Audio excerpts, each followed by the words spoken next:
वाला बकरा चाहिए।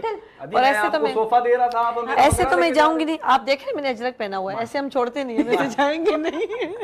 मित्तल, अच्छा एक बात बताइए, देखो ये तो फैक्ट है कि शैला को बहुत सारे लोग पसंद करते हैं। शैला ने जितने काम किया है वो एक अपनी मिसाल आप है। आप मुझे ये बताइए कि आपको सबसे ज़्यादा शैला की होस्टिंग अच्छी लगती है या शैला की सिंगिंग अच्छी लगती है? मैं तो इनके गानों का बड़ा फैन हूँ। अरे आपको मैं एक बात बताऊं, एक गाना इन्होंने आपके लिए भी रिलीज किया है, अरे वाह। पता है? उसका नाम है चुप चुप।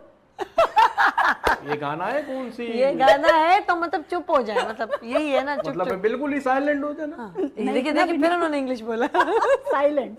चौथा वर्ड इन्होंने यूज किया है इसमें शो के दौरान। ये जो मित्तल है ना, बड़ा पढ़ा लिखा बकरे वाला है। 3.5 लाख का बकरा ऐसे थोड़ी मित्तल का है वो। अब मित्तल कलर क्या आपके बकरे का? Brown white black? Black and white है। चित कबरा सुना है आपने नाम? वो भी मछली के ऊपर दूध पी लिया था। ना ना ना ना ना ना ना मछली के ऊपर दूध। अरे ये क्या हमारे कॉन्सेप्ट है? सिंध में- this is a myth, I think, no.